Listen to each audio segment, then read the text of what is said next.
Buen día,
Buen día, profe. ¿Qué tal?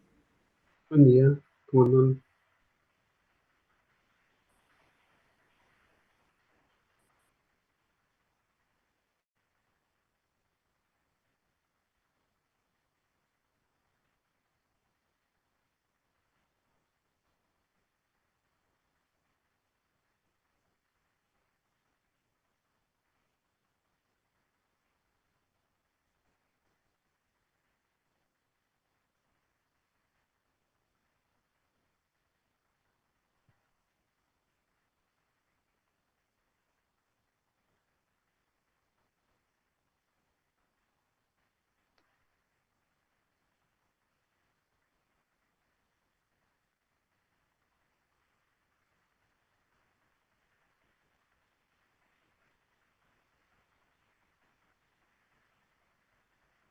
Vamos a esperar 2 minutitos más, son unos pocos.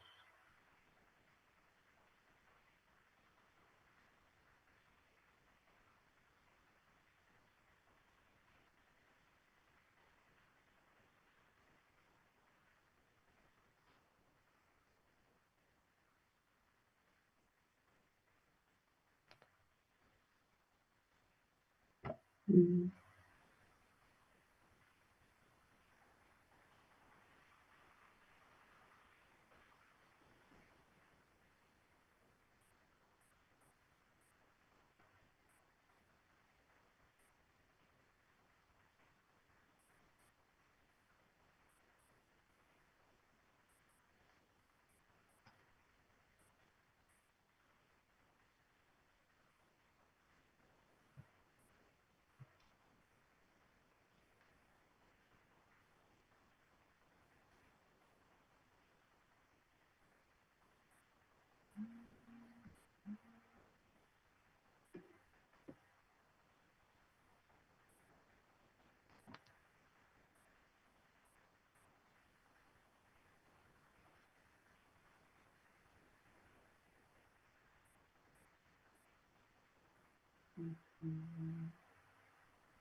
Ahí está, conectarse. Vamos a arrancar.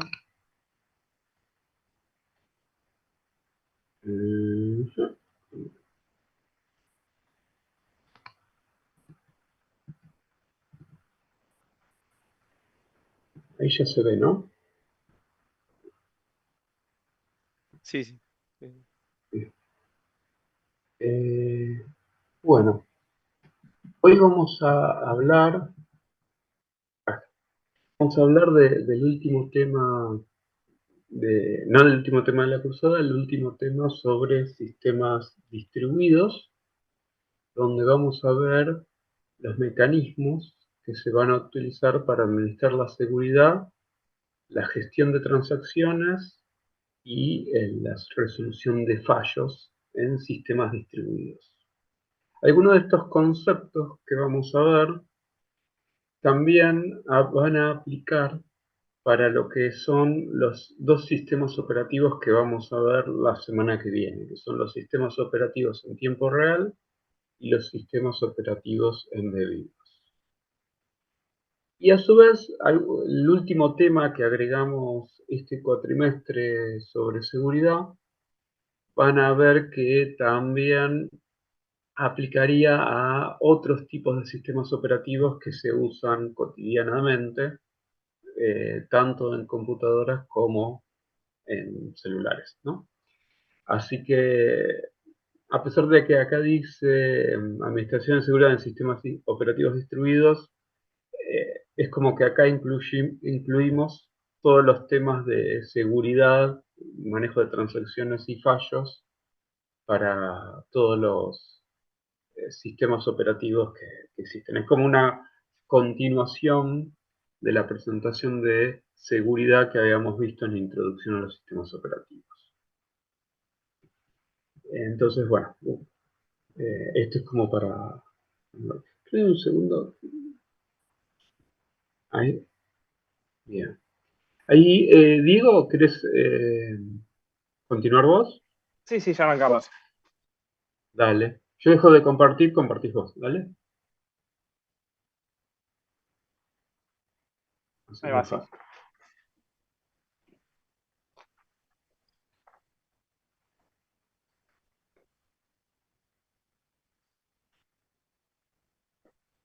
Ahí se, ahí se ve.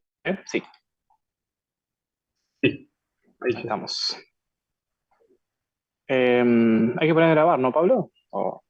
Ah, sí, me olvidé. Ahí lo pongo.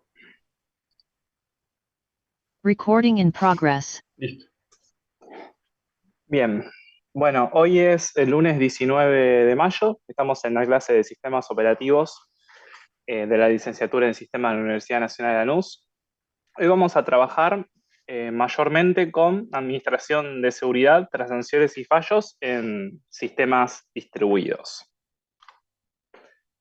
Como siempre, arrancamos con la definición de sistemas operativos distribuidos, que siempre les comentamos que se trata de un conjunto de computadoras que se integran para hacer desaparecer la dualidad local-remoto y para ofrecer la visión de un sistema único.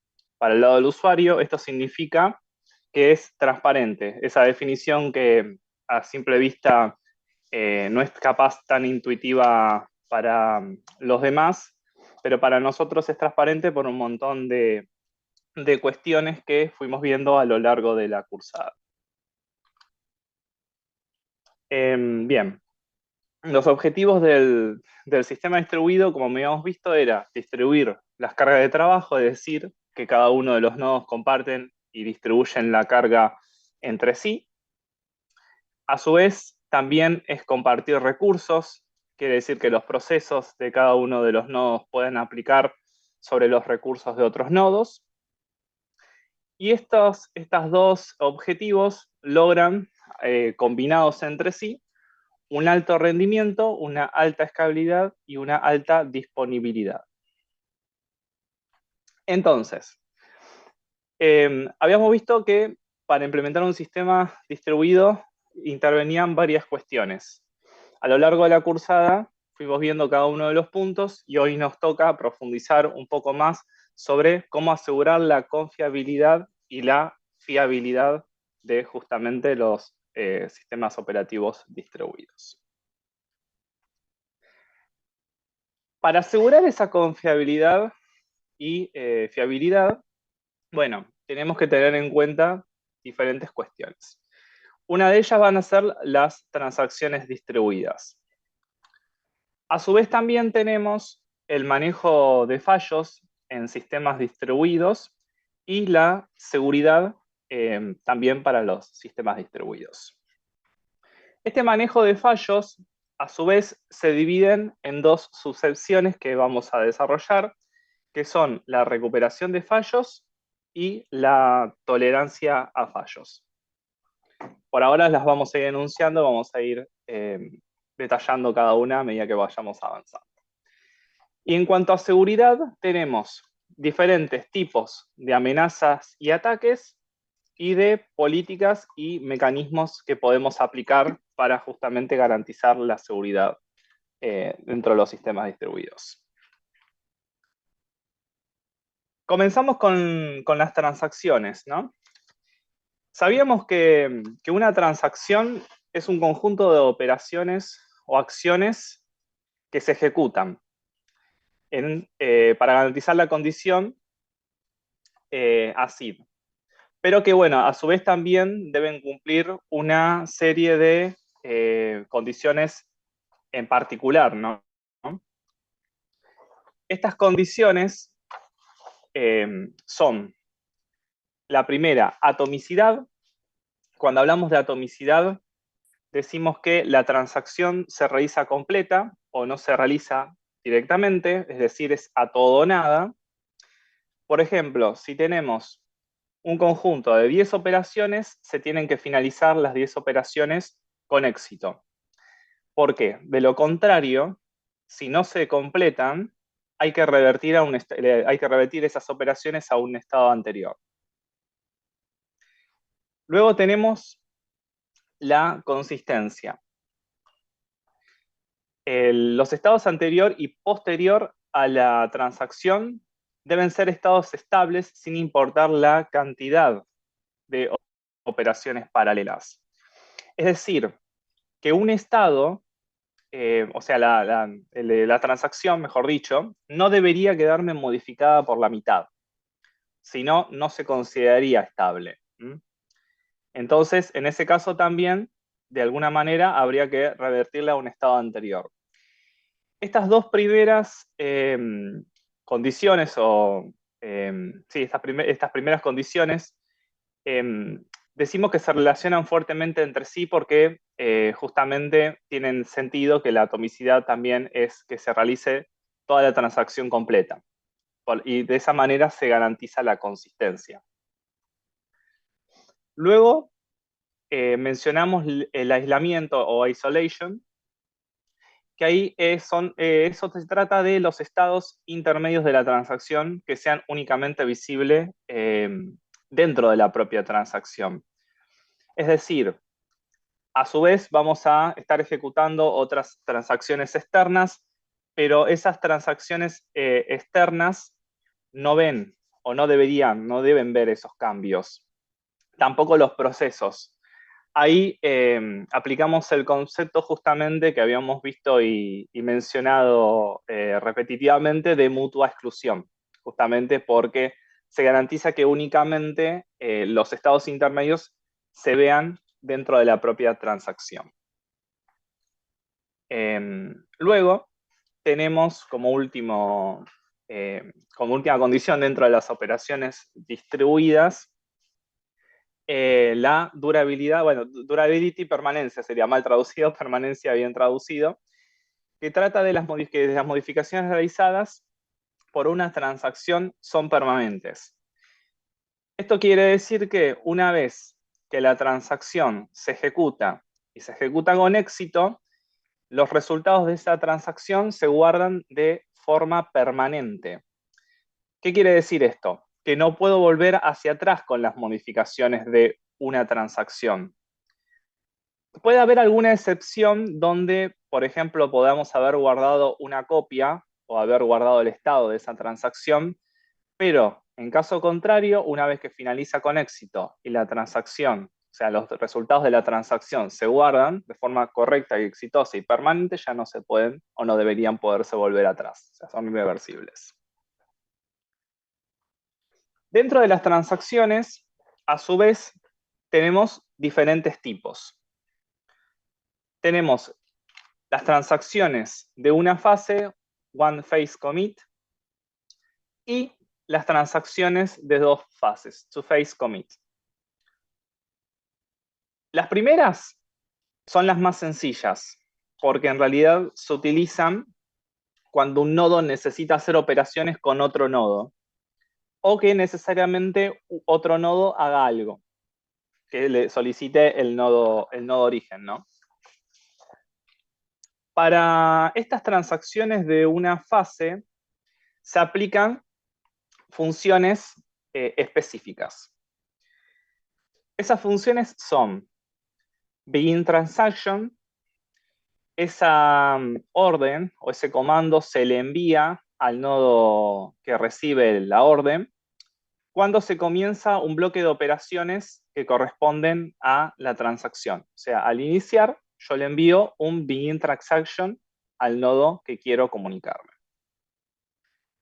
Luego, cuando empiezo la transferencia de las distintas operaciones, cuando ese ciclo finaliza, por decirlo de alguna manera, se terminan de enviar las operaciones necesarias a realizar, enviamos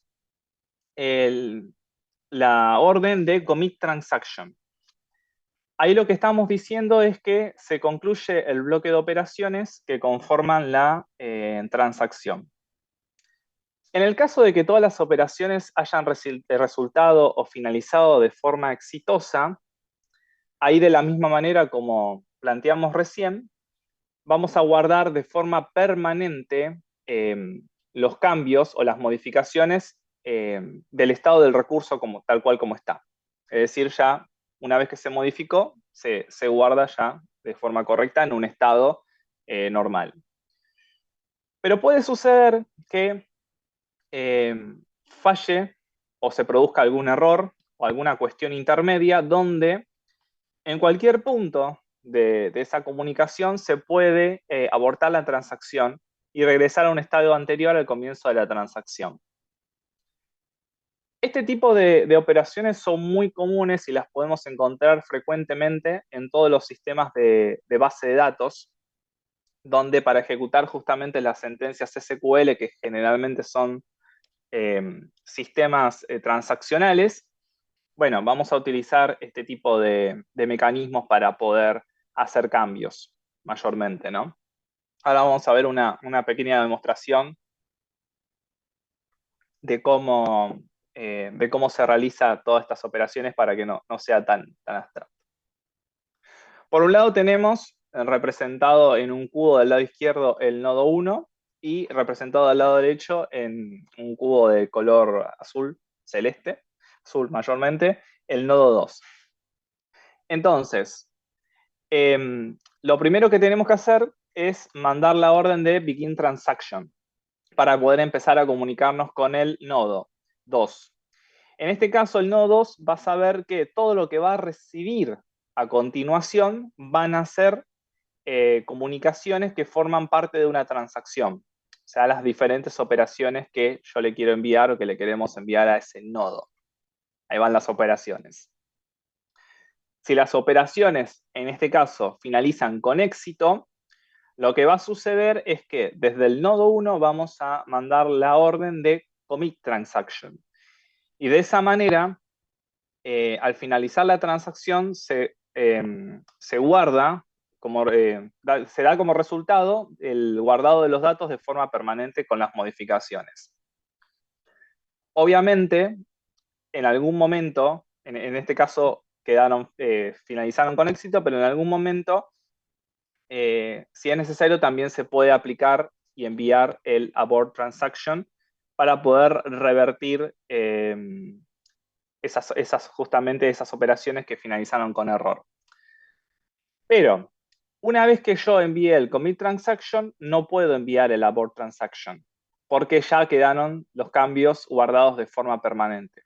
Como habíamos dicho anteriormente, no es reversible la operación, es decir, no lo puedo mandar a posterior, ¿no? Luego tenemos, que es un poquito más complejo, las transacciones de dos fases.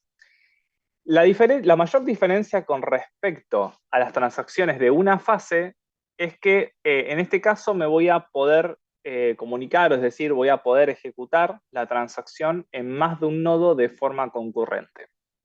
Pero aplica la misma base, el mismo principio de que se tiene que realizar en todos o no se realiza en ninguno.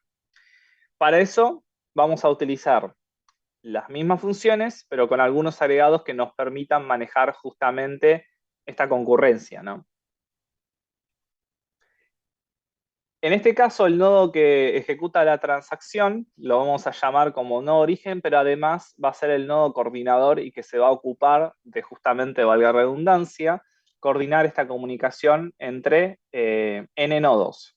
O sea, entre la cantidad de nodos que pueden ser 2, 3, 4, 5. En el caso que vamos a ver a continuación, vamos a utilizar por simplicidad 2 nodos más para que se puedan sincronizar, pero tengan en cuenta que pueden ser n cantidad de nodos, ¿no? Bien. Además de las funciones que habíamos visto recién, se suman funciones adicionales para poder justamente sincronizar esta cuestión de la concurrencia entre los nodos. Tenemos la función canCommit, que es una consulta que realiza el nodo coordinador para ver o conocer si puede completar la transacción. También, desde los diferentes nodos, el nodo coordinador recibe una respuesta a través de la función getDecision, donde se le notifica si la puede completar realmente o no.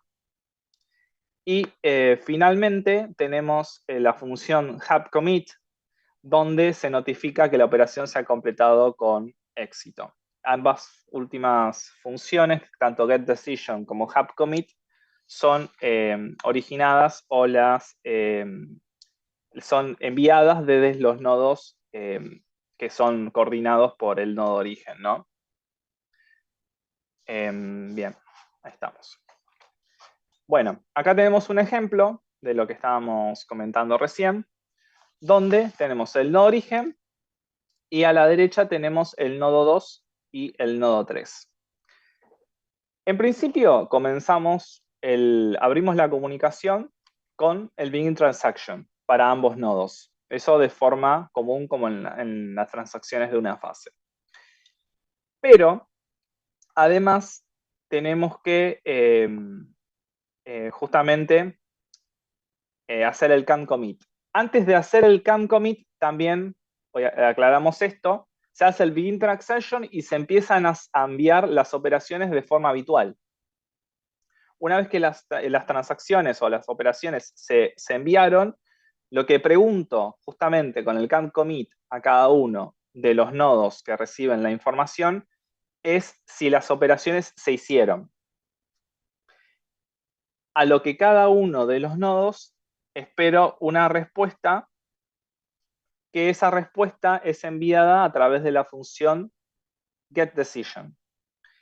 En este caso, getDecision, por cada uno de los nodos, contesta de forma correcta, es decir, que las operaciones se completaron correctamente, y envía justamente la respuesta de OK.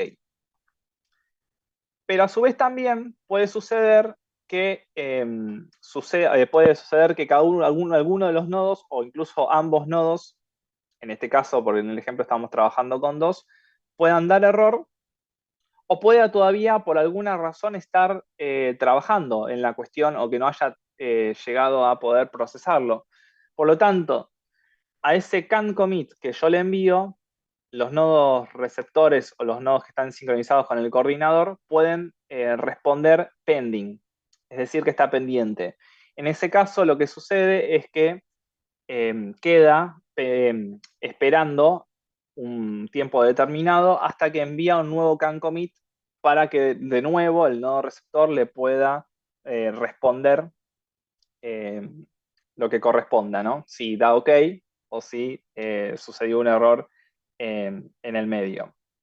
O sea, que queda ahí justamente hasta que se resuelva de alguna manera la operación. Finalmente, cuando tenemos la respuesta de todos los nodos, porque volvemos a la cuestión que habíamos mencionado anteriormente, tiene que ser a todo o nada, tenemos que esperar la respuesta de todos los nodos. En este caso, la respuesta es positiva, finalizaron las operaciones con éxito. Ahí lo que se envía es un commit transaction para registrar el nuevo estado a los nodos. Con esta orden yo le digo a uno de los nodos, todos los nodos respondieron correctamente, por lo tanto, estamos en un estado consistente y es necesario guardar de forma permanente la información o todos los resultados de la transacción en cada uno de los nodos. Y lo que espero, a su vez, también, para que el coordinador, siempre hablando del lado del coordinador, lo que se espera es que cada uno de los nodos respondan si justamente ese guardado, por un lado una cosa es la operación de la transacción y por el otro lado es el guardado de la información, que ese guardado de información sea correcto. ¿Y cómo me responden que los nodos que ese guardado de información es correcto? A través de un hub commit, que dice que se justamente que se registró con éxito. A su vez, existe también a modo de información, esto más que nada, existe transacciones de 3 fases, que es un nivel más en este caso, pero que no lo vamos a ver porque es un poco más complejo, pero más que nada para que sepan que existen las transacciones de 3 fases, ¿no? Bien. Continuamos ahora con el manejo de fallos en sistemas distribuidos. Cuando hablamos de manejo de fallos, lo que nos estamos preguntando en sí es de qué manera el sistema operativo maneja los fallos dentro justamente del sistema distribuido, ¿no? Ahí tenemos la definición de fallo. Cuando hablamos de fallo, estamos refiriéndonos a un estado o situación en la que se encuentra un elemento cuando deja de cumplir una función para la cual había sido diseñado. Y estos fallos se clasifican en 4. Podemos identificar los distintos fallos como en 4 categorías. La primera es un fallo del sistema. Cuando hablamos de fallo del sistema nos referimos a un fallo del sistema operativo o del sistema distribuido en sí. Después podemos tener un fallo de almacenamiento. El fallo de almacenamiento es que, por ejemplo, no podamos acceder o modificar algo que justamente se encuentra almacenado. También podemos encontrar un fallo de comunicación. El fallo de comunicación es cuando no hay comunicación entre los diferentes nodos, o puede no haber comunicación entre los diferentes nodos, que es condición necesaria para poder justamente tener el sistema distribuido funcionando. O podemos encontrar también un fallo del proceso que por algún motivo puede no funcionar ese proceso. Entonces ahí es cuando se produciría ese tipo de fallo, ¿no? Bien, para el manejo de fallos podemos aplicar alguna de las estrategias que mencionamos al principio, que enunciamos. Y esas estrategias son la recuperación hacia adelante y la recuperación hacia atrás. Es importante también mencionar que la recuperación de fallos es la capacidad del sistema, la capacidad que cuenta el sistema para volver a un estado normal ante un fallo. Esto es muy importante de la mención del término, del concepto del estado normal, o que se considera justamente un estado normal. Para volver a ese estado normal, cuando se produce un error o un fallo, tenemos estas 2 estrategias para poder volver justamente hacia atrás, hacia ese estado consistente. En la recuperación hacia adelante, lo que nosotros intentamos es que se realizan operaciones para que el fallo desaparezca, es decir, pueda continuar y se trate de tener un estado normal, o sea, se continúa, de alguna manera se sigue. En el caso de la recuperación hacia atrás, ahí es un poco más complejo, por eso van a ver que tiene unas subdivisiones. Acá sí o sí hay que hacer un rollback del sistema, es decir, de alguna manera volver hacia atrás a un estado conocido, un estado confiable. El primer método o la primera estrategia dentro de la recuperación hacia atrás es la basada en operaciones transaccionales. Bueno, justamente se realizan las diferentes transacciones para volver a ese estado confiable. Esto generalmente es mucho más costoso de aplicar, tiene su costo a nivel recursos del sistema, por lo tanto, si bien se utiliza, no se utiliza, digamos, de forma única. Después encontramos los basados en estados. Este caso es un poco más común también, el otro obviamente también las operaciones transaccionales se utilizan. En el caso de basados en estados, lo que se hace es un congelamiento del estado determinado. Lo que habitualmente se realizan es, por ejemplo, nosotros tenemos una máquina virtual donde queremos hacer algún tipo de operación que puede generar o llegar a generar algún tipo de error. Entonces lo que solicitamos es, por ejemplo, habitualmente una operación es realizar un snapshot, un congelamiento del estado de la máquina virtual en ese determinado momento. Se hacen todas las operaciones que sean necesarias. Si esas operaciones por algún motivo finalizaron con error o sucedió algo en el transcurso de la ejecución, lo que se suele hacer es revertir esa operación a través de justamente este snapshot o este congelamiento que se solicitó, ¿no? Pero ¿cuál es el problema en este caso? O sea, si bien también es costoso, el costo en este caso radica en que, obviamente, al tener un sistema distribuido, para nosotros hacer este congelamiento, tenemos que hacer un congelamiento que aplica a todos los nodos que componen el sistema distribuido. Por lo tanto, podrán darse cuenta que es bastante costoso que justamente guardar el estado de cada una de las máquinas virtuales que componen el sistema distribuido. Entonces, lo que sucede en la práctica, en realidad, es ir hacia un sistema, un modelo un poco más mixto que aplique ambas estrategias que mencionamos recién de operaciones transaccionales y estados, donde se guarda cada cierto tiempo el estado completo del sistema distribuido, que en este caso sería el basado en estados, y a su vez se pueden guardar, digamos, o aplicar las diferentes transacciones, operaciones y transacciones que se fueron haciendo a medida que se fueron realizando los cambios. Entonces, generalmente, como hemos visto en otras ocasiones, se suele utilizar un sistema mixto de estrategias para poder manejar los fallos cuando hacemos referencia a la recuperación hacia atrás, ¿no? Bien, una pequeña pausita. En cuanto a tolerancia de fallos, por un lado teníamos recuperación de fallos dentro del manejo de fallos y por el otro lado teníamos lo que sería la tolerancia a fallos. La tolerancia a fallos sería otra forma de poder manejar los diferentes fallos que se pueden producir en los sistemas distribuidos. En este caso, referimos a la capacidad para evitar o reducir el impacto de un fallo. Y en ese sentido, es la capacidad de seguir funcionando aun cuando se produzca un fallo. Es decir, en este caso, a diferencia del caso anterior, la situación anterior, acá los fallos no los recuperamos. Tratamos de seguir adelante, aún a pesar del fallo. Y acá tenemos diferentes estrategias de la misma manera para poder aplicar esta tolerancia a fallos, donde utilizamos, por ejemplo, el enmascaramiento de fallos.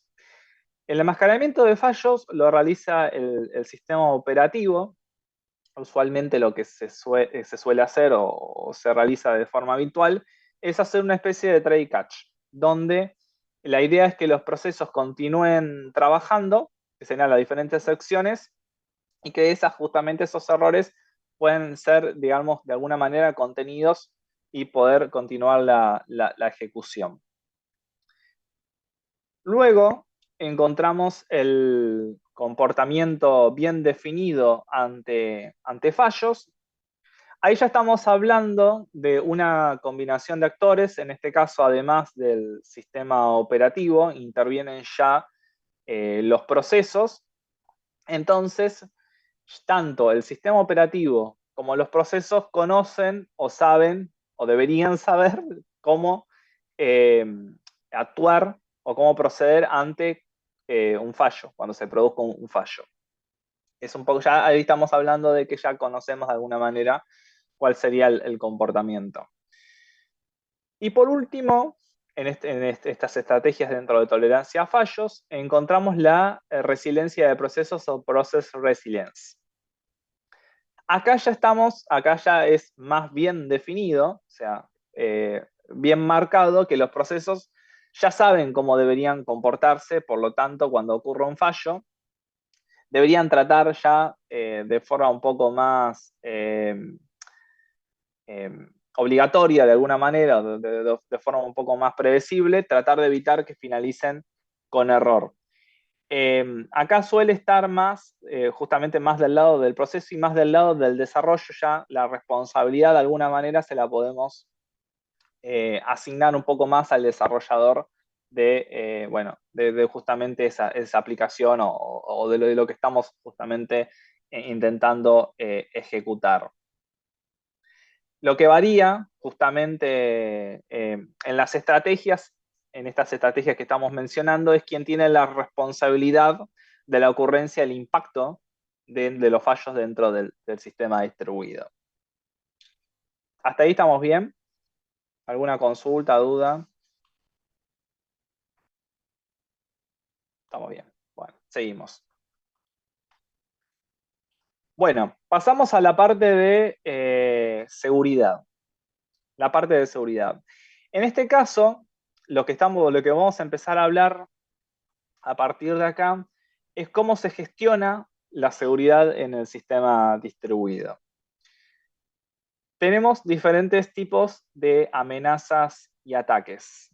Estos tipos se subdividen en interrupción, intercepción, modificación y fabricación. Cuando hablamos de interrupción, es si, por ejemplo, tenemos X cantidad de nodos, 2 o más nodos o los que queramos dentro del sistema distribuido. Y entre los nodos, por alguna razón, no se pueden enviar información entre sí, es decir, no se pueden comunicar. Obviamente, generalmente son por usuarios o alguien que no se encuentra autorizado. Esta interrupción se puede dar de forma física, es decir, se corta el canal de comunicación por alguna razón, o de forma lógica, lo que puede, por ejemplo, suceder en el caso de algún ataque, como por ejemplo puede ser una denegación de servicio. Eso en cuanto a interrupción, o sea, se interrumpe la comunicación tanto física como lógica. Luego tenemos la intercepción. Cuando hablamos de intercepción es que alguien no autorizado interviene en el canal de comunicación y accede de forma no autorizada a información a la cual no tiene permiso de poder hacerlo. Es decir, no debería poder leer esa información, pero sin embargo la está interceptando. Esa sería, bueno, uno de los tipos de amenazas o ataques. Y después tenemos modificación y fabricación, que están relacionados entre sí, pero que significan o que remiten a dos cuestiones diferentes. Cuando hablamos de modificación, quiere decir que un mensaje que es emitido por el nodo emisor o el nodo origen puede ser modificado o cambiado para que el nodo receptor, o justamente quien recibe destinatario de ese mensaje, le llegue otra cuestión que fue modificada en el medio en el transcurso del envío de la información. Siempre estamos hablando de, obviamente, de accesos no autorizados, obviamente, ¿no? Entonces esa información en algún momento en el transcurso de su transmisión fue modificada. Y cuando hablamos de fabricación, estamos justamente hablando de que se creó algún recurso que fue transmitido hacia otro nodo y se engaña al nodo receptor como por ejemplo que esa información fue enviada de un nodo X cuando realmente el nodo X no envió absolutamente nada. O sea, en ese caso están fabricando cuestiones que no son reales, ¿no? O sea, se está fabricando información. Para mitigar esta cuestión de amenazas y ataques, lo que aplicamos son políticas de seguridad y mecanismos de seguridad. En cuanto a las políticas de seguridad, lo podemos interpretar como que haciéndonos la pregunta de qué hay que hacer. En este caso, las políticas de seguridad establecen límites definidos en el manejo de los recursos y son independientes de la tecnología aplicada. Y ahí hago un subrayado que es importante. Son independientes de la tecnología aplicada. Encontramos la confidencialidad. Cuando hablamos de confidencialidad, justamente mencionamos de que solo personas o procesos que estén autorizados van a poder leer esa información o acceder a esa información. Y cuando hablamos de integridad, es justamente que a través de esa confidencialidad de las personas autorizadas, que únicamente puedan leer y escribir quienes tengan permisos para poder hacerlo, quienes realmente tengan permisos de poder hacerlo. Entonces, estas políticas de seguridad buscan justamente garantizar estos dos ítems. A su vez, tenemos como planteada la situación con el qué hay que hacer. Pero a través de los mecanismos de seguridad encontramos de alguna manera cómo implementarlo. Los mecanismos de seguridad determinan la forma en que se implementan las políticas de seguridad y se encuentran formados por un conjunto de técnicas dependientes de la tecnología. Ahí hacemos otro subrayado. Las políticas de seguridad son independientes de la tecnología aplicada y los mecanismos de seguridad son dependientes de la tecnología. Y acá de la misma manera también tenemos un conjunto mixto donde podemos combinar estas diferentes estrategias. No se utilizan una, sino se utilizan de forma combinada. La autenticación, que bien todos conocemos, es la forma de que nosotros tenemos de saber que quien trata de autenticarse o identificarse es quien dice ser. La encriptación de mensajes trata de que alguien que sepa la clave de encriptación puede de alguna manera puede acceder formalmente a ese recurso, es decir, los mensajes viajan gracias a esa clave de encriptación seguros por el canal de comunicación. La matriz de acceso que permite justamente identificar y dar acceso a quienes pueden realmente efectivamente ingresar y consumir ese recurso. Y los firewalls que se ocupan de administrar los puertos o canales de comunicación.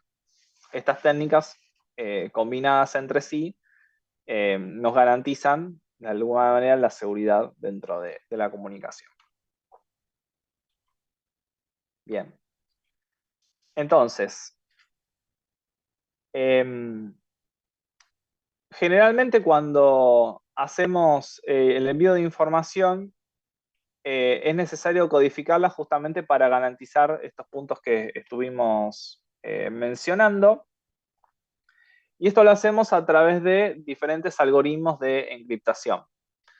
En la encriptación de mensajes lo que buscamos es intercambiar mensajes en sí entre dos o más nodos, asegurando justamente la confidencialidad e integridad de la información. Entonces, entre el nodo 1 y el nodo 2 en ese canal podemos tener a una persona no autorizada que puede llegar a leer o interceptar a través ese mensaje. Por lo tanto, los datos que nosotros tenemos no deben ser enviados de forma plana, es decir, deben ser enviados de forma encriptada. De esta manera buscamos que ese ente externo, que lo vemos en el medio ahí tratando de acceder a la información, no pueda acceder ni tampoco modificar los datos. Entonces, esa transferencia o ese envío de datos se hace de forma segura.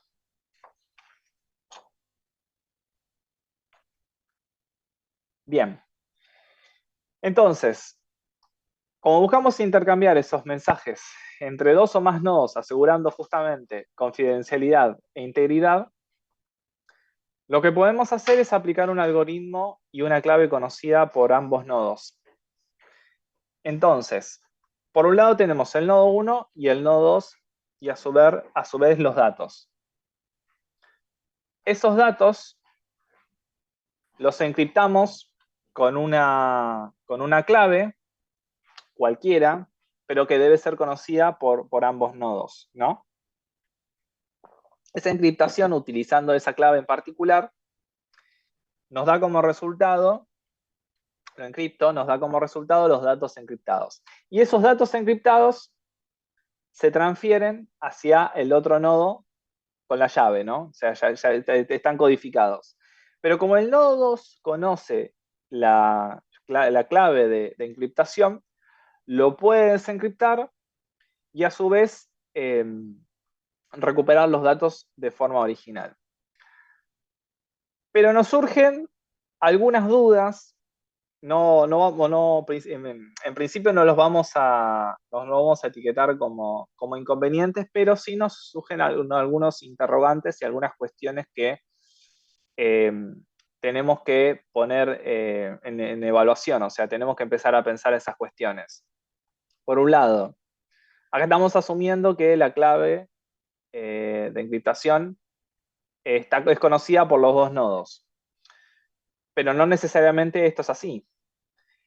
Y a su vez también, de alguna manera, confiamos que esos datos que fueron encriptados no se modificaron en el transcurso de la comunicación. Entonces, nos surgen estos dos problemas o preguntas a resolver.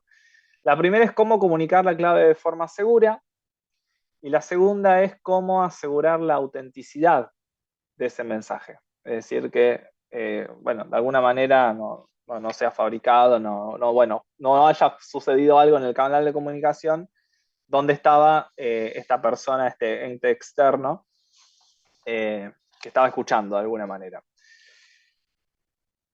Entonces, ahí surge o podemos utilizar un mecanismo que se llama Kerberos,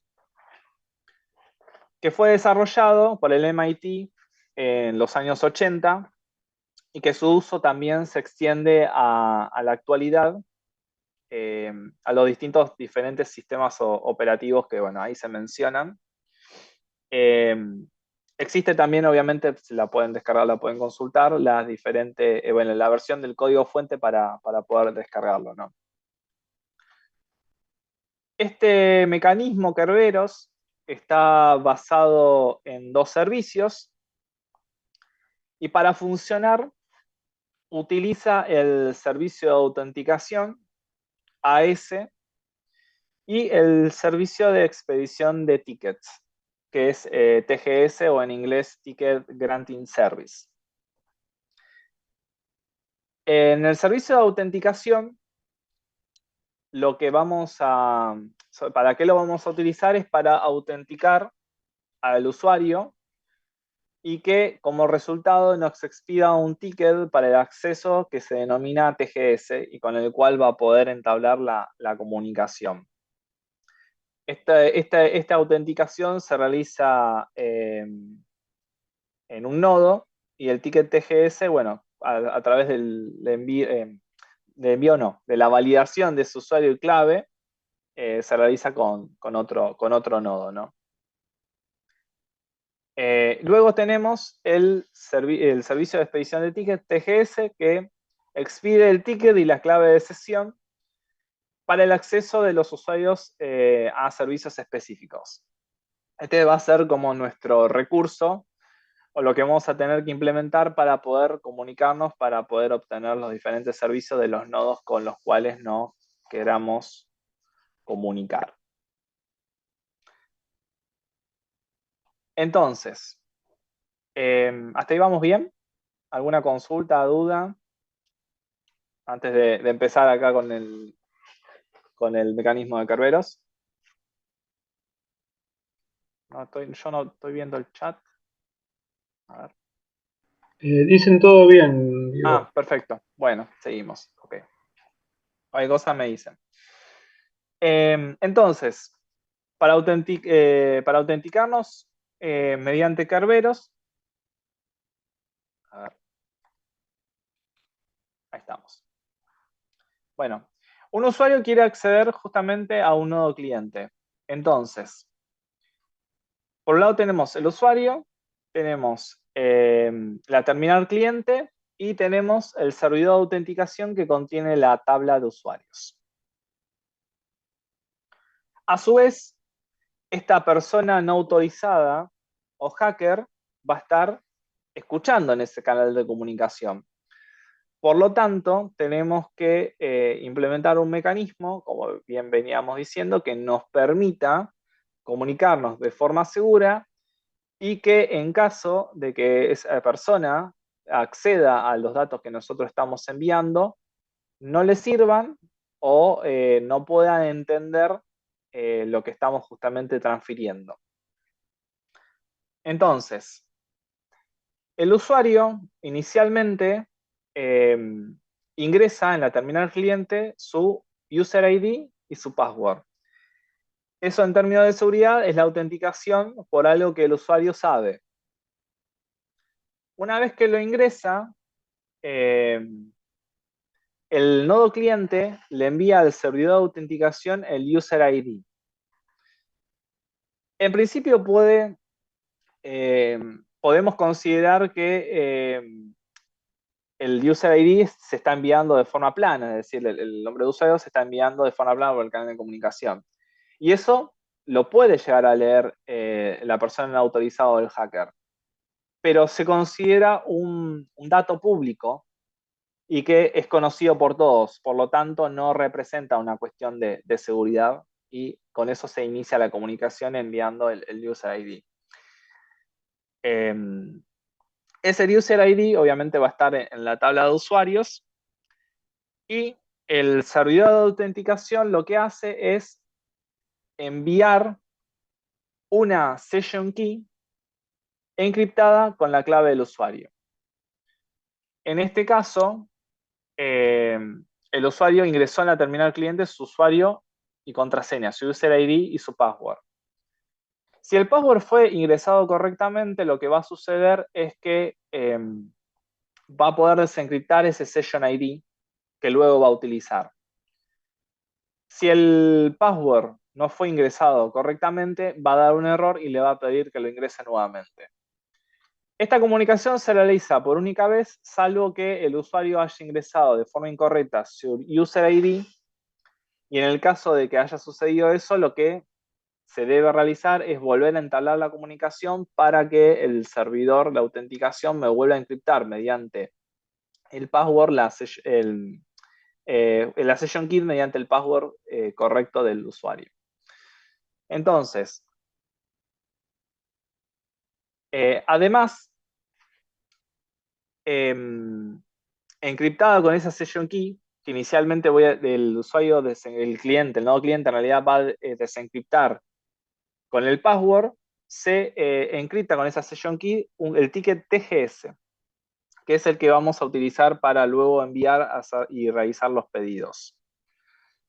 Se envía la clave de sesión encriptada y se le envía el ticket TGS que contiene la sesión del usuario. Esas dos informaciones se envían al nodo cliente. Y como resultado, el usuario se encuentra logueado, es decir, se genera el login en el nuevo cliente. Entonces, en todo este proceso, lo que nosotros logramos es que ante la autenticación del cliente contra el servidor de autenticación, toda la información que se transfiera de forma encriptada y no sea leída, o por lo menos de forma útil, no sea utilizada por el hacker o persona no autorizada. Y con este método de autenticación justamente confiamos en que el usuario es el que tiene que ingresar sin enviar la clave por la red. Es quien dice ser, digamos, porque justamente ya se validó. Entonces, por un lado teníamos la autenticación dentro de la red de computadoras y por el otro lado, lo que ahora vamos a hacer realmente es empezar a acceder a los recursos o los servicios utilizando la encriptación de mensajes, para que de esta manera nos comuniquemos de forma segura. Entonces, nuestro usuario lo que va a querer hacer es acceder a un servicio o proceso de un servidor, ¿no? Acá se nos agrega un nodo más que va a ser el servidor X, que va a contener justamente el servicio al que queremos acceder. Y de la misma manera también va a estar siendo monitoreado de cerca por esta persona no autorizada o hacker, que va a estar escuchando todas las comunicaciones que se producen a través del canal de comunicación. Por lo tanto, tenemos que continuar con esta cuestión de mantener la comunicación encriptada para poder garantizar una comunicación de forma segura.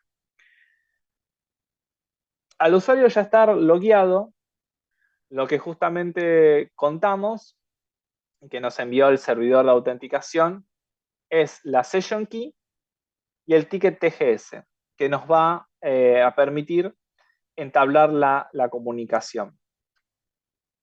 Entonces, inicialmente yo voy a mantener esta comunicación con el servidor de autenticación para poder acceder a un recurso o un servicio en particular. Entonces, entablo esta primera comunicación haciendo el envío de el ticket TGS junto al Service ID, que es donde quiero acceder. A su vez, encripto con la session key que inicialmente me mandó el servidor de autenticación cuando nos logueamos, con el client ID y el timestamp. El timestamp es la etiqueta del tiempo para poder conocer justamente cuando se está realizando la comunicación. Esa información que se envía podemos considerarla una especie de firma digital, a lo cual el servidor de autenticación, si esa información se encuentra correcta y es válida, nos va a responder con un service key encriptado con nuestra session key. Al estar encriptado con nuestra session key, luego lo que va a pasar es que lo vamos a poder desencriptar para obtener el service key. Pero a su vez también nos envía un server X key que está que esa información encripta al service ticket y al service key. Ese service X key no lo conocemos de antemano, pero sí lo conoce el servidor destino al cual nos vamos a querer comunicar. Entonces, con esa información que nos envía el servidor de autenticación, entablamos la comunicación con el servidor X, que va a ser donde nosotros nos vamos a querer comunicar. ¿Qué hacemos? Ese bloque de información que nos envió, que está encriptado con la clave del servidor X, lo enviamos tal cual como está. Pero a su vez, la service key que recibimos y desencriptamos con nuestra session key, utilizamos esa session key para encriptar el client ID y le agregamos un timestamp de tiempo. ¿Mm? Esa información se autentica dentro del servidor X para poder acceder al recurso y que el servidor X sepa que efectivamente le está tratando de acceder alguien quien dice ser, y además que está autorizado para poder hacerlo por, en este caso, por el servidor de autenticación. Y el servidor X contesta con un timestamp encriptado por la service key, que originalmente fue enviada por servidor de autenticación y que el cliente conoce y que puede desencriptar de forma correcta, ¿no? En resumen, podemos decir que toda la comunicación posterior entre el cliente y el servidor X se encripta utilizando la service key. Únicamente enviamos cuando establecemos la comunicación el server X key para poder validarnos de alguna manera contra el servidor X, y después la comunicación es más ágil a través del service key que nos proporciona el servidor de autenticación. Se realiza al establecer, digamos que la validación se realiza al establecer la comunicación. Parece rebuscado, pero funciona y es seguro. ¿Hasta ahí estamos bien? ¿Alguna consulta con respecto a esto ahí, Pablo? No consultaron nada. Yo lo que quería aclarar por las dudas, Ajá. que en los exámenes no vamos a preguntar nada específico de los mensajes, ni nada, ni les vamos a pedir cuál es el procedimiento de Kerberos para hacer esto, porque sabemos que es bastante complicado para acordarse qué clave se usa para qué cosa. Lo que tendrían que saber es para qué sirve Kerberos y la ventaja que les decía Diego, que en ningún momento viaja la contraseña desencriptada a través del medio de comunicación, así que no hay problemas de que haya alguien que esté escuchando y que pueda acceder a la contraseña. Bien. Es eso. Sí, sí, tal cual, tal cual. La idea de toda esta cuestión, enmarcada dentro de la cuestión de seguridad en sistemas y de encriptación, ¿no? De la seguridad de sistemas operativos distribuidos, es justamente garantizar esas condiciones que vimos inicialmente para poder lograr una comunicación segura, bueno, y que se cumpla justamente y que lleguen como corresponde la información y que realmente sea la información de quien dice ser. Esto por un lado en cuanto al método de Kerberos, pero existen también otros métodos que vamos a mencionar y desarrollar. Por ejemplo, además del método de Kerberos, encontramos el método o el mecanismo de Digital Envelope, que también trata de la encriptación de mensajes. Si hacemos una especie de traducción, podemos decir que es como un tipo de sobre digital, y es un mecanismo que se utiliza para llevar el intercambio de mensajes y claves por un canal poco seguro, ¿no? Que también puede estar interceptado por personas no autorizadas.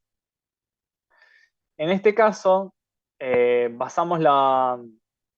basa en la utilización, o sea, aplica un método de encriptación simétrica. Para eso utiliza una clave simétrica, que va a estar referenciada con la llave del dibujo que se encuentra ahí a la derecha. A su vez también utiliza el método de encriptación asimétrica, que uno de los más populares es RSA, que implementa una clave pública y una clave privada por cada uno de los nodos, ¿no? Cada nodo conoce su clave pública y clave privada. La clave pública es conocida por todos los nodos de cada nodo, y la clave privada es únicamente conocida por cada nodo en particular, ¿no? Y en cuanto a encriptación y desencriptación, la clave pública puede ser desencriptada con la clave privada y la clave privada puede ser desencriptada con la clave pública. Acá es importante mencionar que ambas claves se crean en el mismo momento. No es que sucede una cosa posterior, sino que se hace todo en el mismo momento.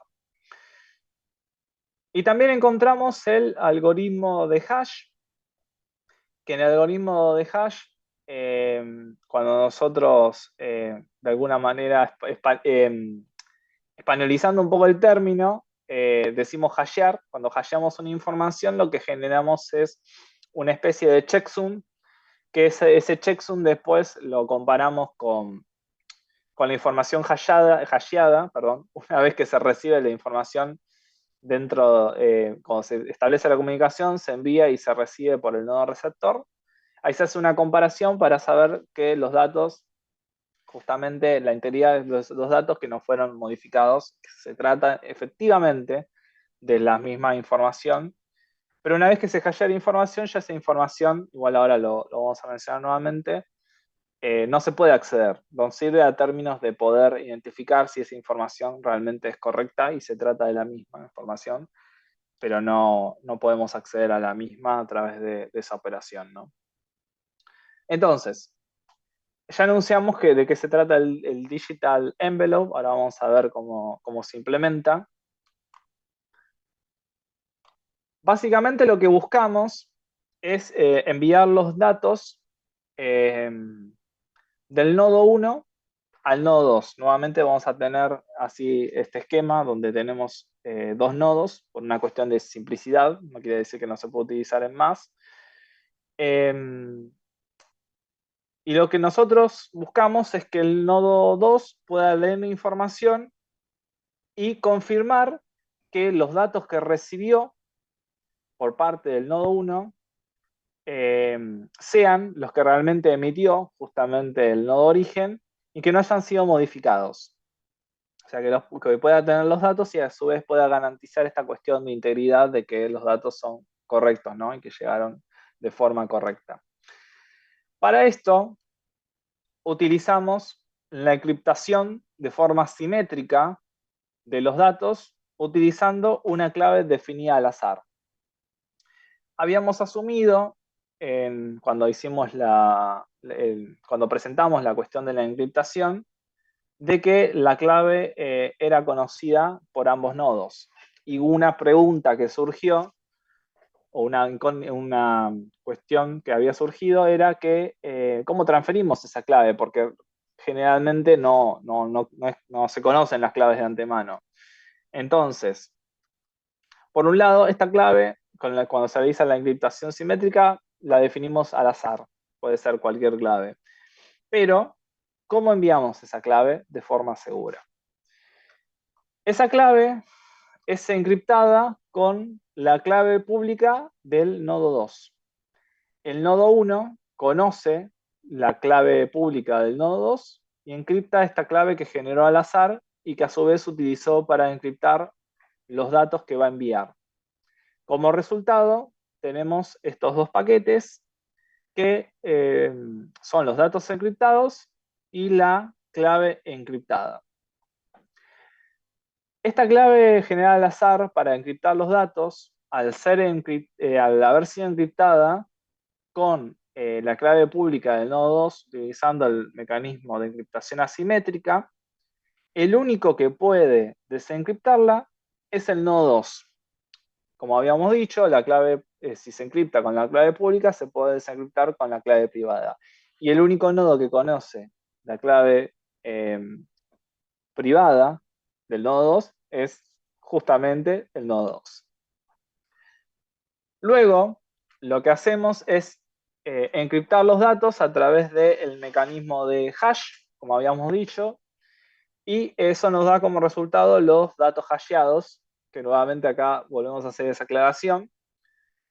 Una vez que hasheamos los datos, no podemos recuperar los datos originales, pero nos sirve a fin de saber si fueron modificados o no.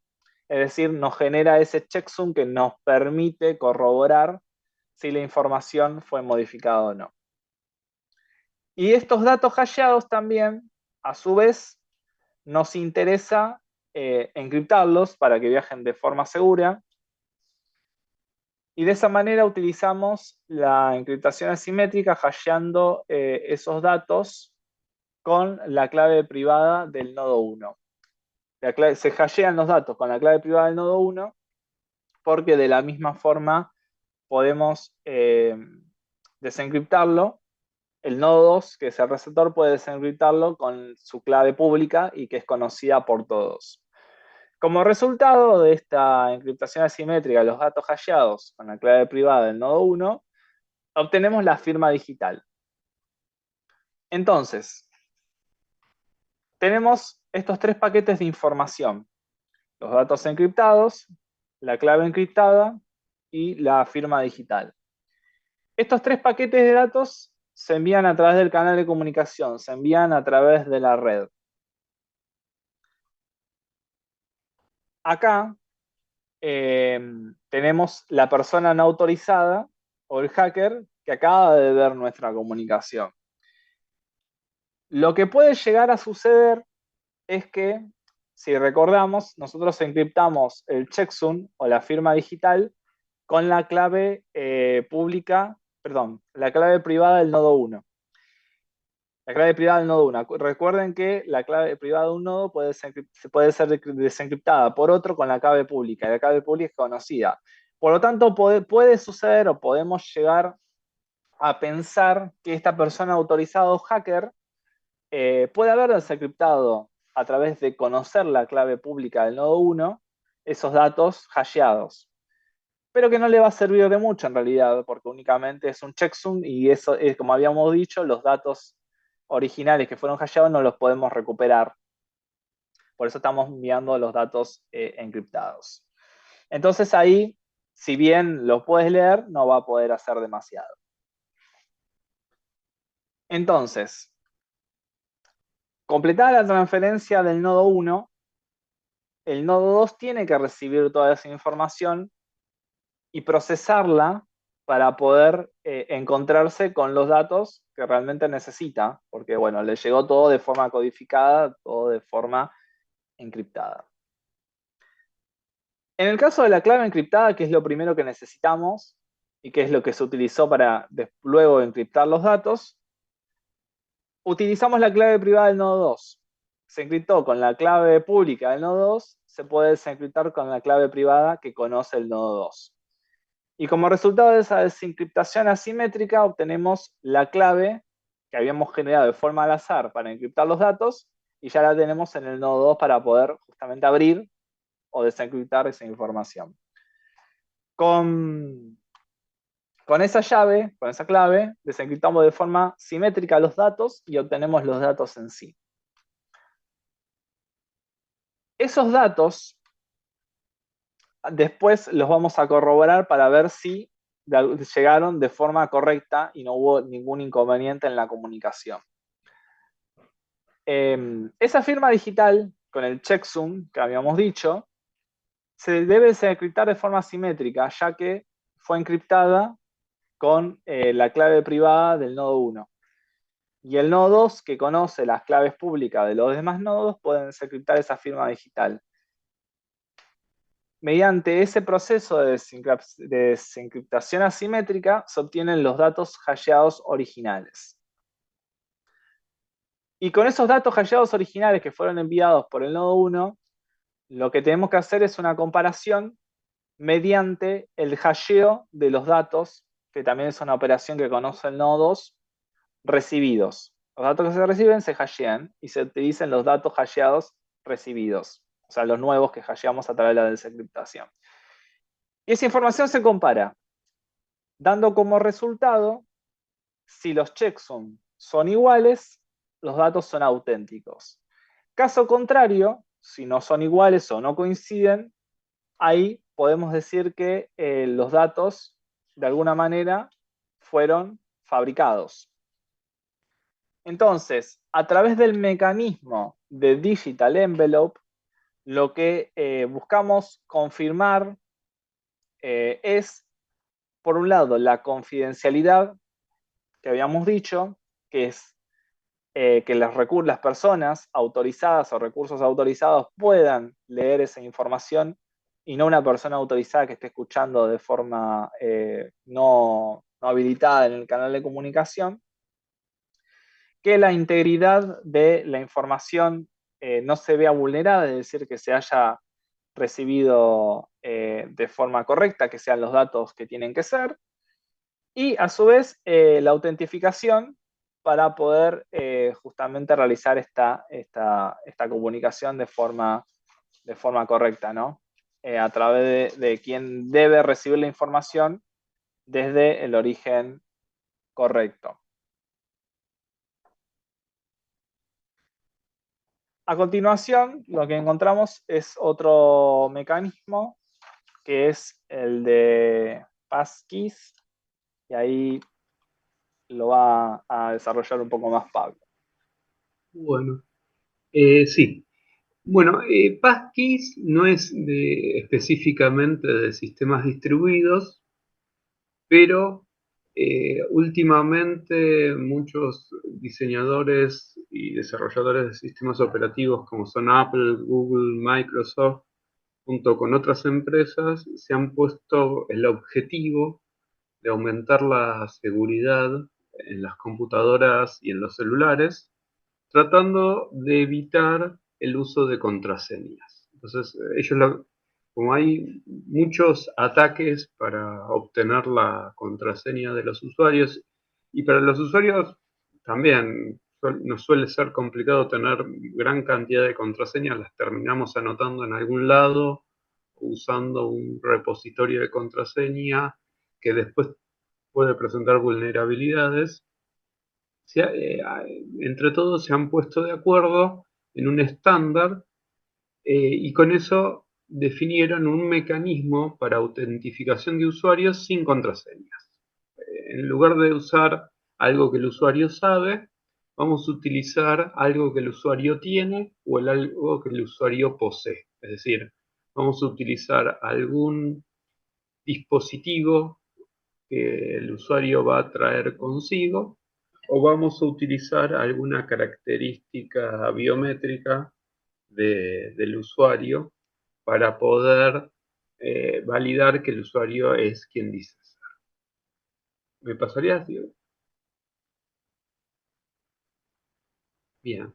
Entonces, passkeys, que lo van a ver que se está aplicando en muchos sistemas operativos como Windows, Mac, Android, iOS de Apple.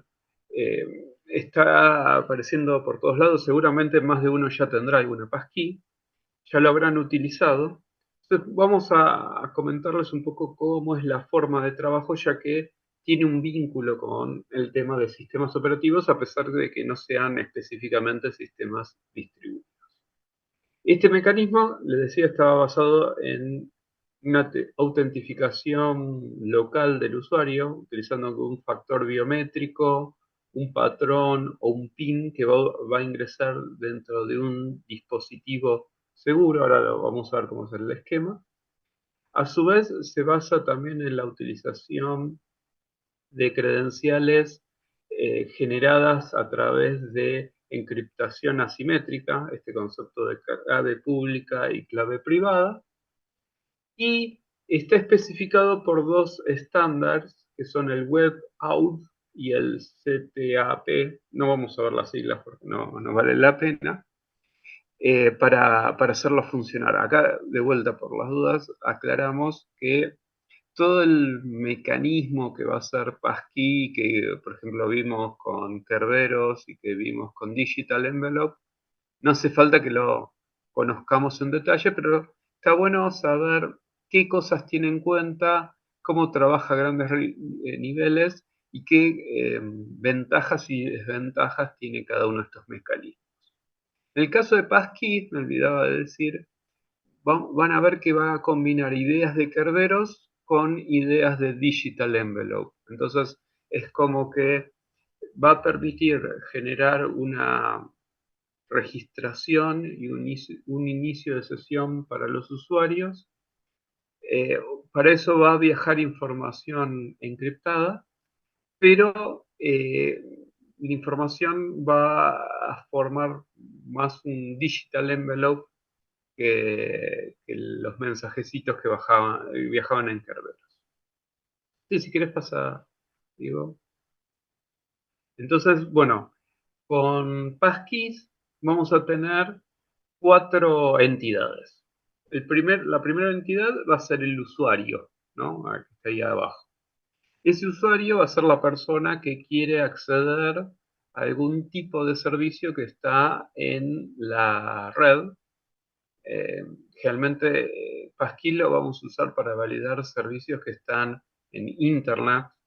Entonces a esos proveedores de servicios se le da el nombre genérico de Reliant Party. ¿Qué es el Reliant Party? Puede ser algún tipo de máquina virtual en la nube, puede ser un sitio web, puede ser algún tipo de servicio de algún estilo que está disponible en Internet y que el usuario va a acceder a través de alguna aplicación que tiene instalada dentro de su computadora o celular. Entonces, ese Reliant Party con la aplicación del usuario, aplicación cliente, perdón, se va a comunicar utilizando el protocolo de WebAuth. Por otro lado, el usuario va a tener también un dispositivo de autentificación que lo llaman Authenticator, para darle un nombre genérico, que generalmente es un celular, porque es el dispositivo que casi todos solemos tener todo el tiempo. Entonces, uno puede usar ese celular para autentificar el usuario de forma local y segura. Pero, por las dudas, acá aclaramos que el Authenticator también podría ser un sistema operativo dentro de una computadora o una aplicación instalada localmente en la computadora o el celular del usuario, o una aplicación instalada como una especie de extensión en algún tipo de navegador, porque eso también es válido. Generalmente lo más seguro es utilizar el sistema operativo directamente del celular, usar Android o iOS para guardar esta información, pero si uno no quiere o no puede utilizar su celular, uno se puede descargar alguna de las aplicaciones que se encuentran disponibles, o si tiene la última versión de Windows, lo puede hacer de ahí, o puede instalarse una extensión en cualquier navegador y desde ahí manejar toda la autentificación a través de passkeys. Entonces, uno no necesariamente va a estar atado a un proveedor ni a una aplicación. Hay mecanismos para que si yo tengo, por ejemplo, mis passkeys en Android, las pueda migrar o copiar o sincronizar a otros, digamos, sistemas operativos o aplicaciones. Esa sincronización todavía se está trabajando, para ser sincero, porque lo que estuvimos leyendo a veces no funciona del todo bien. Hay que hacerlo a veces un poco manual para que funcione. Pero bueno, se puede hacer en teoría, el estándar setup también lo soporta eso, pero bueno, es algo que está en trabajo porque digamos que el mayor esfuerzo que le pusieron es en toda la comunicación entre el Authenticator y la aplicación cliente y la aplicación cliente con el Reliant Party. Bueno, para ver cómo esto funciona, vamos a ver, digamos, la secuencia, así como lo habíamos visto antes, de cómo hace un usuario para crear, su registración de usuario dentro de alguna aplicación en el Reliant Party, y después vamos a ver cómo, una vez registrado, el usuario se puede hacer el inicio de sesión dentro de esa misma aplicación. Bueno, entonces Esto comienza cuando el usuario, usando la aplicación cliente que corresponde, puede ser una aplicación específica o un navegador, por eso acá lo aclaramos, puede ser un sitio web, no necesariamente uno tiene que tener la aplicación instalada localmente, decide registrarse en algún sitio. Por ejemplo, me quiero registrar en una red social. Bueno, entonces, la aplicación cliente, utilizando los mensajes correspondientes, le van a decir al Reliant Party que hay un usuario que se quiere registrar. Entonces va a mandar esa información al Reliant Party. El Reliant Party va a guardar esa información dentro de su base de datos. Eso no sabemos cómo, porque eso va a depender cómo lo tiene implementado el Reliant Party. Pero bueno, va a guardar la información sobre el nombre del usuario y algunos datos más. Y le va a devolver a la aplicación cliente un mensaje incluyendo todos estos datos. Va a traer un ID de usuario asignado por el Reliant Party. Su ID, el RPID es el ID del Reliant Party. Es la forma que se va a utilizar para identificar de forma unívoca a cada Reliant Party. Le va a devolver también unos datos de configuración. Esos datos de comunicación después se van a utilizar para lograr realizar la autentificación de usuario.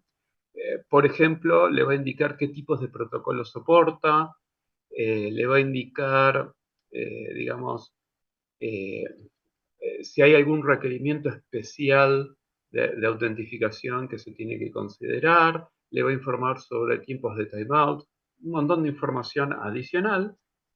Y por último, le manda un conjunto de bytes que lo vamos a denominar Random Challenge. Random Challenge es un conjunto de bytes, ni siquiera tienen que ser caracteres, pueden estar codificados en forma con codificación hexadecimal, así que pueden ser bytes que pueden representar letras, números o cualquier símbolo Unicode que van a estar definidas de forma aleatoria. Es como que le tira ahí una cadena de bytes en forma aleatoria a la aplicación de cliente. Y esa información parece media rara, ¿no? Le mande información aleatoria, pero después vamos a ver que tiene sentido. Estos datos de Random Challenge, el Reliant Party lo va a guardar en algún lado. No lo va a guardar en la base de datos, pero lo va a guardar en algún tipo de repositorio para no perderlo, porque después lo va a tener que utilizar. Bien. Una vez que la aplicación cliente recibe todos esos datos, se lo manda al Authenticator con el mensaje que se llama Create Credentials. Le pide crear las credenciales para que el usuario se pueda loguear al Reliant Party. El Authenticator le va a mostrar al usuario en la pantalla una función de autentificación. O sea, al usuario le va a aparecer una pantallita donde tiene que elegir si tiene, por ejemplo, voy a hacer el ejemplo que yo he visto porque he usado, que es en Android, me va a aparecer mis usuarios de Google que tengo en mi celular. Yo voy a elegir el usuario donde yo quiero que se guarde esa credencial. Y una vez que hago eso, me pide confirmar que soy yo. Entonces, para eso, lo que puedo hacer, por ejemplo, es poner mi huella digital o hacer un patrón en pantalla, escribir un PIN, usar la validación por la cara o algún otro método que el celular tenga disponible. Yo lo que uso generalmente es la huella digital, ¿no? Una vez que esa confirmación se hace, porque eso lo va a hacer el Authenticator, eso lo hace cotidianamente cada vez que uno ingresa al celular, está bloqueada, no sé si se ve, toco la huella digital y ahí se desbloquea. Entonces, ese es trabajo del Authenticator, ahí no va a participar ni la aplicación del cliente ni Reliant Party. Entonces, toda la información biométrica de mi huella digital o del patrón o del PIN solamente la va a tener el Authenticator para confirmar que el usuario es quien dice ser. Una vez que eso pasa, ahí lo pasas, digo, Ahí está. Lo que va a hacer el Authenticator es generar la credencial. La credencial va a consistir de un ID de credencial, que va a ser un ID interno del Authenticator. Asociado a eso va a tener el ID del Reliant Party para saber a qué sitio corresponde esa credencial, la ID del usuario que le asignó el Reliant Party para poder saber, digamos, eh, cómo el Reliant Party identifica a este usuario, y se van a generar una clave pública y una clave privada asociada a esta credencial. Esta va a ser una clave pública y privada nueva. Entonces, por cada credencial, nosotros vamos a tener el par de clave pública y clave privada. El Authenticator tiene que almacenar localmente solo la clave privada. La clave pública la puede guardar, pero no vale la pena.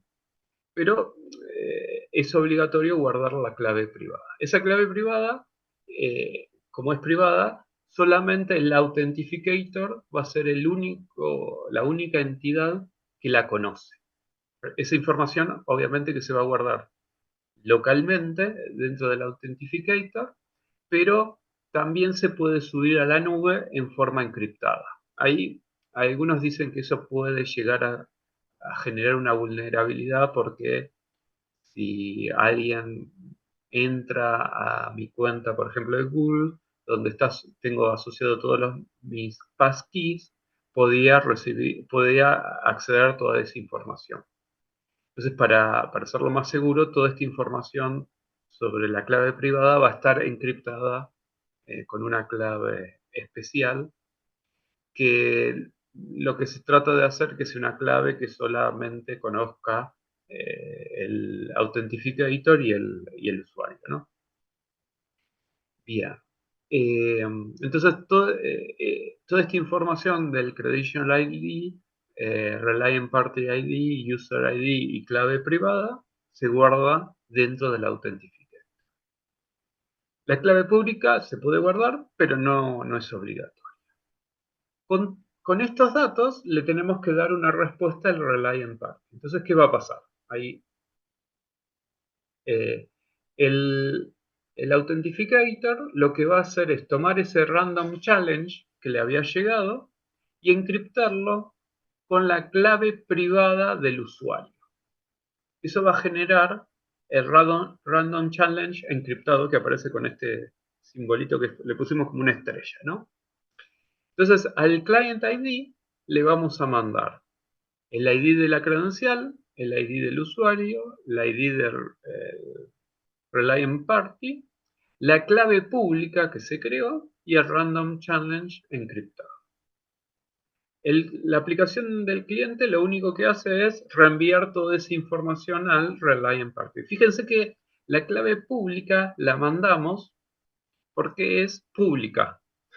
Todo el mundo la puede conocer. De hecho, yo la puedo publicar en la web y no va a pasar nada, porque la idea es que todo el mundo la pueda acceder. En este caso, el que la tiene que conocer es el Reliant Party, pero si hay alguien ahí intermedio que accede a la clave pública, no pasa nada, porque mucho no le va a servir, como ahora vamos a ver. Bien, una vez que el Reliant Party recibe todos esos datos, hace 3 chequeos. Hace varios chequeos, pero los 3 chequeos principales son: controlar que el ID del Reliant Party es el que corresponde a su sitio o a su servicio. De esa manera puede confirmar que la información que le está llegando es la que le corresponde a él y que no le está llegando información que pasó por algún lado intermedio, algún tipo de proxy no autorizado. Entonces, de esa manera dice, bueno, es la información para mí. Controla que la ID de credencial sea única y que no exista dentro de su base de datos de usuario. Y lo tercero que hace es utilizar la clave pública que acaba de recibir para desencriptar el Random Challenge. De desencriptar este random challenge, lo va a comparar con el random challenge que él había mandado. Si los dos son iguales, quiere decir que esa información fue encriptada con la clave privada que corresponde a esta clave pública, y entonces la clave pública es válida para este usuario. Entonces, al hacer este control, como el único que puede encriptar la información con la clave privada es el usuario que estamos creando ahora, podemos corroborar que la clave pública es correcta. Entonces, una vez que eso se confirma, tenemos la registración exitosa y en la base de datos vamos a guardar también la clave pública de este usuario. Bien. Entonces, como resultado también el Relay Party, me olvidaba, le da el OK a la aplicación del cliente para que el usuario pueda ver, ya se hizo la registración en forma exitosa. Si alguno de estos tres chequeos fallaría, se le devolvería un error de registración y bueno, el usuario va a tener que ver qué hacer, probar de nuevo o tomar algún tipo de acción. Un tipo de error que se puede dar es por timeout. Si el usuario tardó mucho tiempo en autentificarse con su Authenticator y que la aplicación del cliente le mande todos los datos de Relay en Party, puede generar también un fallo. O sea, el fallo va a chequear varias cosas. Acá no lo pusimos, pero hay un timeout, que no es un timeout de segundos ni de minutos, suelen ser de horas, pero hay un timeout, entonces si el usuario demora demasiado, se va a cancelar también la registración. Bien, con el usuario ya registrado, ahora sí podemos pasar a ver cómo funciona el login o inicio de sesión del usuario. Entonces, ¿esto cómo va a funcionar? Van a ver que es bastante parecido. El usuario dice a la aplicación cliente, me quiero loguear en tal servicio o en tal página web. La aplicación cliente entonces va a mandar un mensaje de Authenticate al Relay en Party que corresponde. El Relay en Party, fíjense que va a devolver los mismos datos que mandaba para la registración, dice el User ID, el Relay en Party ID, un nuevo Random Challenge. Ese Random Challenge, cada vez que se genera, va a ser nuevo, va a ser aleatorio, y vuelve a mandar los datos de configuración. Todos estos datos se los manda al Authenticator para que lo controle. El Authenticator ahí le va a volver a mostrar al usuario la pantallita para que confirme quién es. Entonces el usuario elige su cuenta. Ahí le ponemos selección de user, pues la selección de la cuenta, y se autentifica. Una vez que el usuario confirma que es él, si el usuario no lo confirma, esto va a terminar por timeout. Pero si el usuario confirma que es él y es él, lo que hace el Authenticator es volver a encriptar el Random Challenge que ahora le llegó usando la clave privada que ya tiene guardada en la base de datos. No la va a crear de nuevo. Entonces le devuelve el mensaje donde le va a mandar de vuelta el ID de credencial, el User ID, el Reliant Party ID que está en la base de datos y el Random Challenge encriptado. Eso la aplicación de cliente se lo retransmite a Reliant Party y Reliant Party vuelve a hacer los tres chequeos. Confirma que el ID del mensaje es el que le corresponde a su sitio. Corrobora que el ID de credencial ahora sí esté en la base de datos porque ya está el usuario registrado, queremos loguearlo. Y a partir de ese ID va a obtener la clave pública. La clave pública, acá nosotros lo pusimos en el mensaje porque el estándar dice puede viajar de nuevo o puede que no, depende cómo se quiera implementar. De todas formas, lo más seguro es que el Reliant Party use la clave pública que ya tiene en su base de datos, como que de esa manera puede asegurarse que la clave pública es la misma, pero bueno, no es obligatorio. Lo importante es que con la clave pública pueda desencriptar el Random Challenge que fue encriptado con la clave privada de este usuario. Si todos estos chequeos, y que no hay, tampoco hay timeout y algunos chequeos más, son chequeos medios técnicos, da todo bien, el inicio de sesión es exitoso y le va a mandar entonces el OK a la aplicación de liquidez. Entonces el usuario va a poder entrar a su aplicación.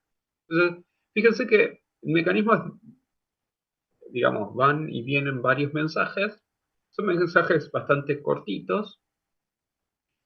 En ningún momento mandamos ninguna información sobre el usuario, porque cuando salió Passkeys, algo que la gente tenía miedo es que la información biométrica del usuario esté viajando por la red, lo cual es medio peligroso porque es como cuando te hacen el escaneo de los ojos, ¿no? Eh, que hay una empresa que te paga para escanearte los ojos, eso es medio peligroso porque con eso ellos podrían acceder a tus datos biométricos. Acá con Passkeys eso no pasa. Toda la información biométrica de autentificación del usuario queda en el Authenticator. De hecho, esa información nunca se va a sincronizar, queda todo local.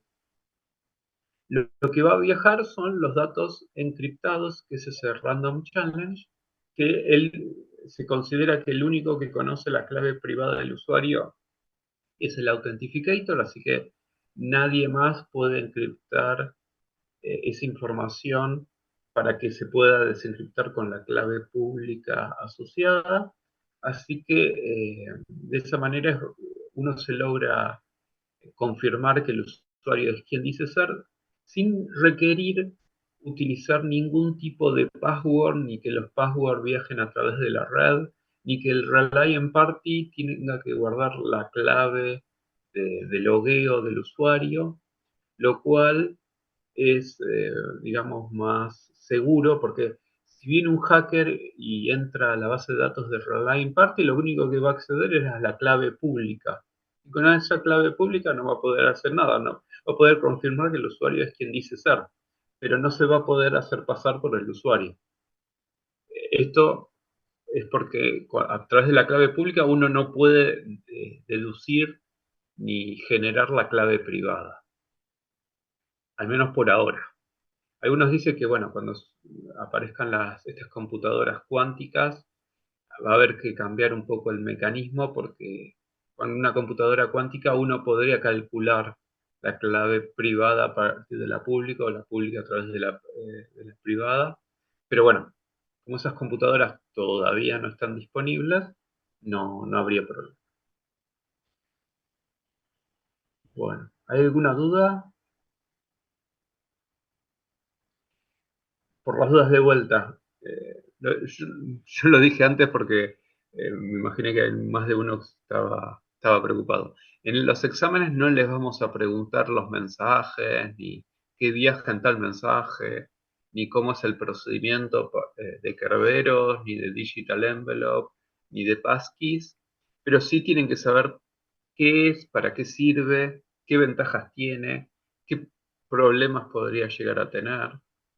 Entonces, bueno, ¿cómo logra la confidencialidad? ¿Cómo logra la integridad? O sea, ¿qué mecanismos usa? Encriptación, encriptación asimétrica, hash en cada uno. Y bueno, eh, eso sí, porque más a nivel conceptual para ver si entendieron cómo funcionan los mecanismos y cómo se pueden usar. Pero el detalle no se los vamos a preguntar porque digamos, aprenderse de memoria todo el protocolo no vale la pena. Diego, no sé si vos querés comentar algo más. No, creo que ya estamos. Ahí más o menos, en el tema de seguridad fuimos remarcando los puntos más importantes. Ahí eso es lo que se van a tener que guiar y bueno, en el tema del manejo de fallos, todo lo que estuvimos viendo, ¿no? Todos los temas de hoy. Sí, eso de En fallos cuanto a también. transacciones y eso, hay bastante información, pero bueno, no mucho más que eso. Sí. En lo que es manejo de fallos, vamos a ver que muchos de estos mecanismos también van a aplicar en los sistemas operativos que vamos a ver la semana que viene. La semana que viene vamos a ver, creo que es la última clase. Sí, la Sí, semana sistemas que viene es la última. operativos distribuidos y perdón, Sí, distribuidos no, especiales y virtualización, ¿no? sí. Sí, Por eso, ya con eso terminamos los temas de la cursada. sí. Vamos a ver los temas que dijo Diego. Así que con eso ya ahí terminamos de dar todos los temas de la cursada. Después ya el 2 de junio ya tenemos la clase de repaso y el 9 el parcial. Así que vayan repasando. Eh, Así que bueno, ya pensé que tenía la duda. No me acordaba si quedaba una clase más, pero no. Claro, porque después tenemos el feriado que nos corta ahí un poco. Bueno, así que bueno, van a tener que empezar a repasar. Bien. ¿Alguna duda de la cursada? ¿Alguna cuestión que quieran preguntar?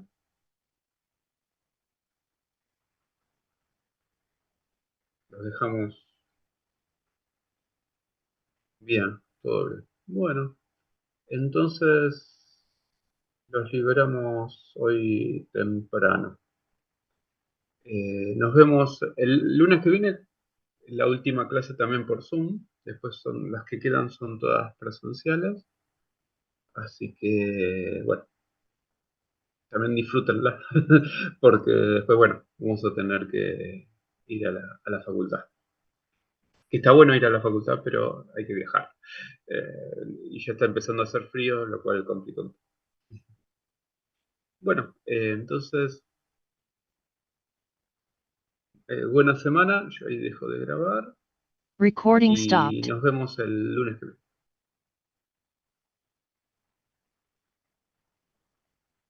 Chao, nos vemos, buena semana. Ya, pero